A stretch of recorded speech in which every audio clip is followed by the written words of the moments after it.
This is thunder and lightning. Oh, there they go. There they go. They're showing you their tank. Now this is a small tank. This is only 55 gallons. And I think on this, as I'm filming it, it looks bigger because of the angle. Okay, but it's hard to gauge the size. This is Thunder, and he's almost 10 inches long. And he's by these little. He loves this stuff. Okay, he loves this. I'll give you an idea. This shoe is 10 inches long. There they are. And here's his friend Lightning. Yeah. And what you doing, Grandma? Showing them all our stuff? Yeah, they love their stuff. They're very fancy fish for straight-tailed goldfish. They like this crystal. Actually, I put this crystal in. I keep the bottom clean because they eat a lot and they poop a lot. All the waste comes out, and it makes the water really, really high in nitrates. And I don't want to starve them. They eat and they poop. That's what they do. And they spread a lot of joy and cheer. Right? They have a lot of love to give. They're very good pets, but they're not really pets. I got him when he was just about 2 inches long. I went to Petco to get some cat food, and the person in front of me was pleading with the clerk to take the fish back because he had big fish, arowana. And this is Thunder, and his name used to be Brain. The person in front of me had named him Brain because he avoided being eaten for a couple of months, and he couldn't, he said he didn't have the heart to flush him down the toilet, but he wanted somebody to have him. He said some kid would want him as a pet. He would be a good pet. And the clerk said that they don't do that. That's not their policy. He's a feeder fish, and they were going to feed him to the turtles. And he was upset, so I took him. He was in a little Chinese soup takeout container, and I took him home. And I had a 20-gallon tank that I was trying to sell at a tag sale. I was preparing to sell at a tag sale because I swore off ever having fish again, and because they die. You know, you get them and they die within 2 years, and it's always so heartbreaking to go through that. You get so attached to them. And then they die, and it's like everybody's like, oh, don't get goldfish, they just die all the time. As it turns out, I took him, and I found out that it is unlawful to release them because they are invasive. They are invasive. They call it an invasive species, but no. What it does is they are rooters, and they like to eat, and they go down into the muck, and they dig up things, and they eat the eggs of local fish, and then it puts them on the brink of extinction. So when I found that out, they said I went on YouTube and looked up large, giant goldfish, and sure enough, they were saying that if anybody comes across a fish like this, for all the people fishing, if they catch one, they're supposed to kill them. They said, if you see these fish, kill them. I'm like, oh my gosh, I can't release them into the wild. That was my plan. So I couldn't do that. So as it turns out, the goldfish are not fish. They are babies. This is why everybody has a hard time keeping them alive, because these fish are little, even at this size. He's not even full grown yet. He'll grow to like between, like 12 inches. I think there's on record one being 14 inches or something, but on average he'll grow he'll grow a couple more inches. And Lightning too. They have to be in pairs, at least pairs, because they're social and they like to rub into each other. They're very cute. They're best friends. Not that they have a choice other than me, but that's it. So I decided in researching that I found out that these beautiful fish were bred in ancient China. And, you know, over 1,000 years ago, or around approximately 1,000 years ago. That's what it says on YouTube anyway. And they were bred from carps, Prussian carps.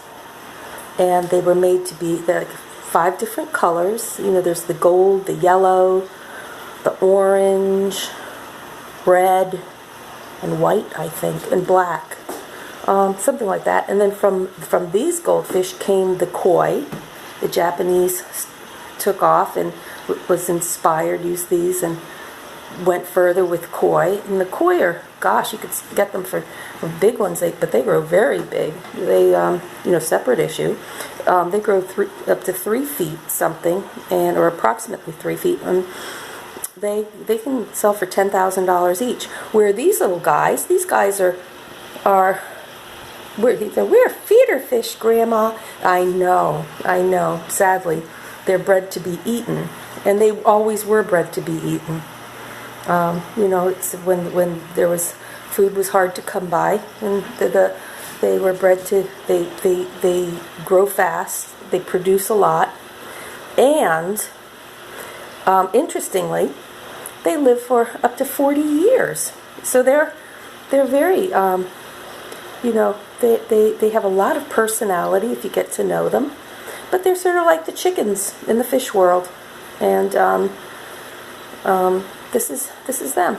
They were just bred to be eaten, as sad as that is, but they understand it. They understand it. They know their purpose, but not all of them go along with it. Like this one, Thunder. He said, I don't go along with it. He said, he's like Cincinnati Freedom. He said once in a while you get a fish or a cow or whatever that just doesn't buy what they were born into. It's like, no, I'm not going to be eaten. I'm not going to do that. That's what he did. So I have him here. I'm looking for a pond. There's people who rescue koi and goldfish, but then you have to sign them away, and who knows what happens to them. So I've got to find a safe place for him. So in the meantime, this is a 55-gallon tank, and it's still too small for him. He needs a bigger tank. So I'm going to try and find a bigger tank for him. Fortunately, I don't have a lot of money. I'm poor. So I have found things that are like this. This is an old little fish tank stand, and it was in a dumpster. And this 55-gallon tank I got at Petco for only $30, and that was like in the height of the coronavirus, or the COVID-19 scare, and so they had curbside pickup discounts, all kinds of discounts, first time buying online discount. So when all was said and done, all the discounts added up, and I got this great tank, new tank, for $30. And so here it is. And then I found that you're supposed to have silk flowers, not the live flowers. They said so that you don't get all the ammonia. That's what happened with Thunder. The reason why they had to give him up, not only did he not want to be eaten, but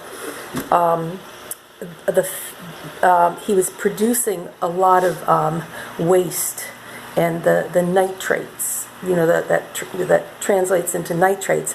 And surprisingly enough, he was killing off the big fish with his pee, or not his pee, but his waste.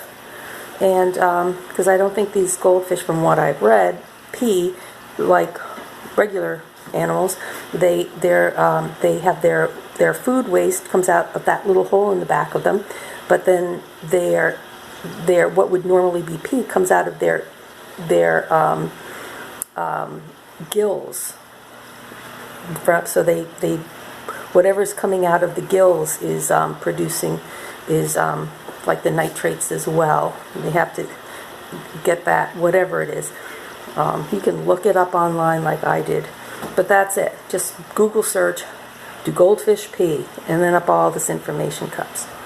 But at any rate, so he was killing off the predators with his waste, And oh, you can see him. Oh, he's there. Oh, I am. They see me, and I am like. Now watch this. He's so smart. They are so smart. Watch this. Refrigerator door opens. Now watch him. Oh, what's this? Oh, is that the refrigerator door? Is that where your peas are? Is that where your peas are and your butternut squash? They've got sweet tooths, and they typically. Here you go. Here you go. All right. Oh my gosh, you're never supposed to give them peas with the skin on, and I just did it. It came slipping out of my hand. Oh my gosh. What's going to happen? He's going to spit it out. Watch. Oh, don't eat it. It causes all kinds of problems, Thunder. Oh gosh. Here, maybe he'll give it up. Okay, hold on. Here, you're supposed to eat the inside of it. Oh gosh, that's going to cause... Now watch this. With all this time and all this helping him, and... Now I've grown emotionally attached to him, and I was going to die because I slipped a pea out. Oh, gosh. All right, Lightning, hold on. Okay, you get one too. All right, here you go. Here you go. There you go. So you have to squish. You have to squish the inside out and then keep the shell. Gosh. I can't believe this happened. And you see he's still chewing. Now, oh, gosh, please spit it out, Thunder. Spit it out. Okay, here you go. There. That's more of the pea floating down. Oh gosh. Oh, he's probably... Oh gosh. Oh, this is not good. This is not good. What are you going to do? Maybe he's big enough. Oh gosh. And he loves peas. That's his favorite thing. Now he's hiding. What are you doing? You're hiding? You don't think I see you? You don't think I see you back there? What are you doing? You're hiding because... Okay, hold on. Here you go. Here. There you go. He's going to eat some more of these little peas. Okay, I don't like to give him too much because I found out that the peas gunk up the filters, and I think it's, who knows what it is. I'm not a scientist. All I know is what it does. It puts this slime into the filters, and I couldn't even wash it off. It was all sticky. And I ended up having to buy new filters, and they get expensive. So what I ended up doing was, speaking of that, okay, I can show you here. There, see, this is a case. I was giving them peas because they were all stressed out. And so Thunder doesn't like the fish food. Lightning does. There's Lightning. He'll eat anything. He's happy. But Thunder, he just really, I've had such trauma in my life that I deserve some peas. He loves peas. That's like, he would just live on peas. And that's how I gunked up the filters before, because I was just giving him peas every day. I don't even know if it's a balanced meal for him, but he loved them. So then I went a long time without giving them to him because they gunked up the filter.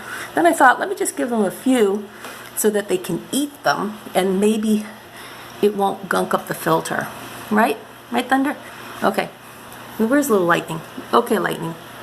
Lightning has bonded very strongly with Thunder, and so he's not that attached to me.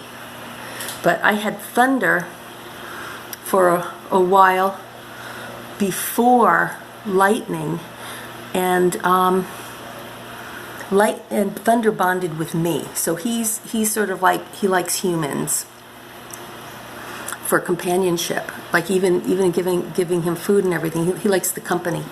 Definitely likes the company, right? I know, I see you there. And so I tried to let him stick with Lightning, and he does. He got used to Lightning, and they're best buds. But yeah, where'd you go? Where'd you go, little guy? There you are. There you are. Okay. And so that's it. They pal around. They like to rub into each other. And if someone's at the top, yeah, go on the top. Show it. Nope, he's not doing it. Sometimes they go up to the top and they're like sucking in something, and they both do it to each other.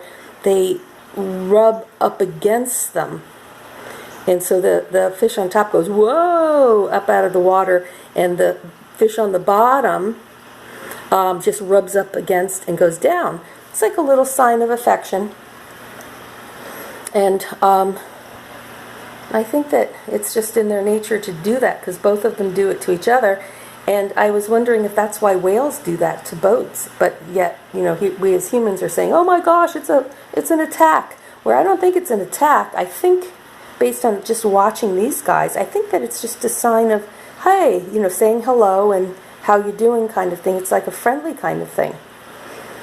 But that's it. And then here, this is after feeding them the peas, this white bubbly foamy stuff comes up, and I imagine it's some kind of starch. I don't know. Again, I'm not a scientist. I'm only observing, and I only see what it is. This white bubbly stuff probably has a name. It's not soap. This has come only after giving them peas for the past 3 days. So I imagine the filter's getting gunked up. Now, speaking of filters, if you notice behind here, these are pothos clippings, and I put them in because I read online the fish. I don't know about anybody else's fish, but for these guys are produce a lot of nitrates, and I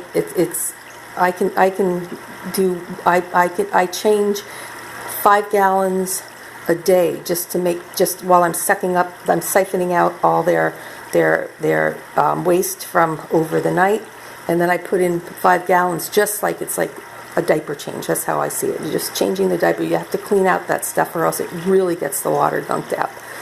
So then once a week, aside from all that, I'll take out 20% of the water, like maybe, well, you know, I always just round it, because each of these bins are water bins are 5 gallons, so I'll change 15 gallons. And I was going twice a week just to keep it down and to keep the water clean. And then I read online to get the pothos. So they just started, and they said once you get that, it'll keep the nitrates down, and it will get rid of the algae. And the algae produces nitrates too, I guess. Everything. I guess all this stuff, it's just keeping these nitrates down. And what's nice is these plants live on it. And so you can see what I've done. See, close up. Clipping. And then over here, clipping. I stuck them in. This was the filter from the 20-gallon tank. This is a Whisper. And usually all of that filter stuff costs a lot. You have to change it all the time. It's got a layer of charcoal, layer of some other stuff that's supposed to take the nitrate out, and then there's 3 layers. There's like all this stuff. So it goes in. Typically the filters go in this thing, right? You lay them in there, and then that's it. However, now I just put the clippings in, and then they say in 2 to 3 weeks. Again, that's what it said on YouTube. Everybody's got their own idea. There. See, you can see there. They're just in there. They just went in like 2 days ago. There. Okay. They're not going to sprout for a while, I guess. And then if you look over here, I noticed the bottom of the filter, it's got, see those little black spots just like floating around? That's their food that somehow got sucked up in the filter. I'm just leaving them there because I imagine the plant is going to like that. There, they're good.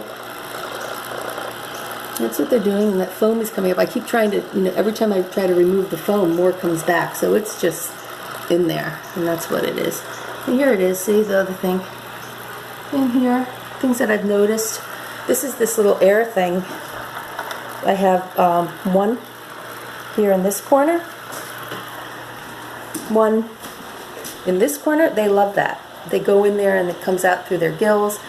Yeah, they really like that. And then I have this. This is you can see the ripples going down. This is a powerful filter that I saved up for. This is a FX4. You can see FX4. I got this because nothing was cleaning this stuff. They're very messy. That's what they said. They're very messy. And I don't know if it's messy by our standards, but by fish standards, no. They're just fish. Or baby fish. Yeah, baby fish. Yeah. They call me Gams or Grandma. All right, Gams. Tell the whole story. Oh, okay, I'll tell the whole story. Yeah, we had, when I looked up the aquaponics, and then sometimes I call it aquaphonics, and then who corrects me? Lightning does. Lightning goes, Grams, that's aquaponics, not aquaphonics. Come on. Surprised you're getting along. Yeah.